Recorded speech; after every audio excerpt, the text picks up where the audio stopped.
Good morning, dear students. Today we will start chapter 12 of science, friction. First we will discuss what is friction. It is a common experience. You have seen that a ball rolling on the ground, after covering a certain distance, it slows down and finally it stops. Why this happens? What is the reason for this? Why the ball it stops after covering a certain distance? This is due to the force of friction. Force of friction is also known as friction or frictional force. Now how we can define it? We can define force of friction as the force acting along the two surfaces in contact which opposes the motion of one body over the other.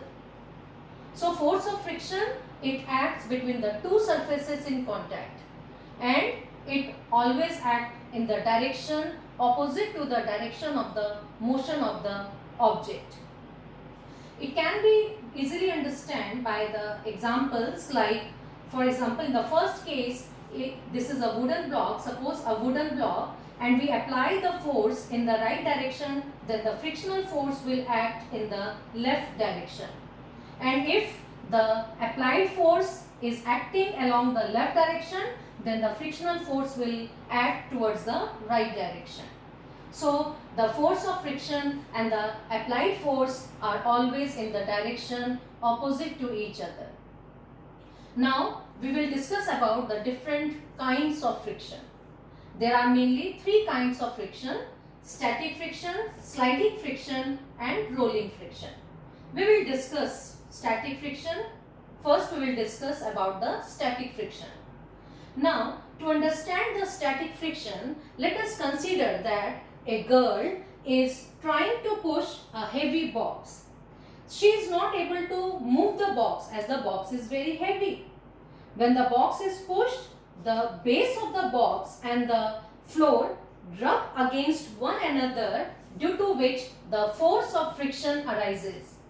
And the box, it does not move easily on the floor. If the girl wants to move the box, then the force of friction, the value of the magnitude of the applied force should be more than the magnitude of the force of friction. Then only the box can move easily on the floor. So we can define static friction as the force of friction between the object and the surface of the floor in the position of rest is more, and it is called static friction. As the box, it starts moving on the floor, it slides on the floor, the value of friction, it becomes less, it reduces. So less friction is in the case of in the sliding position when the box slides, right? Or next is the sliding friction. Now what is sliding friction?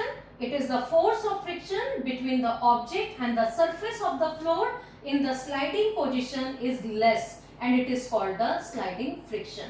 So from this it is clear that the sliding friction is less, the value of sliding friction is smaller as compared to the value of static friction, right?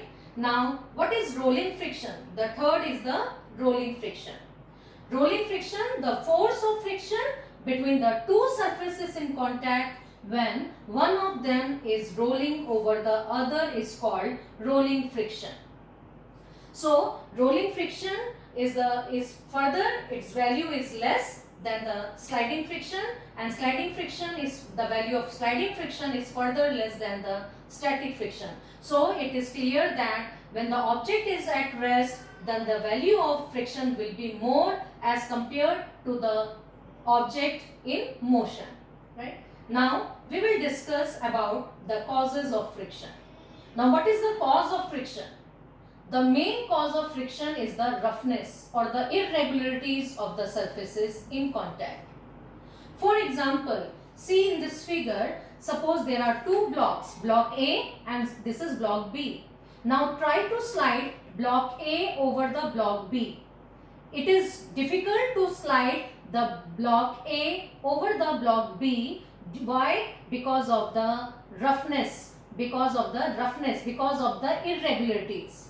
If if a magnified view of the two surfaces in contact is seen, we can see the irregularities on the two surfaces in contact. We can see many ridges and furrows, and these ridges and furrows, they interlock with each other, and the friction comes into play, right?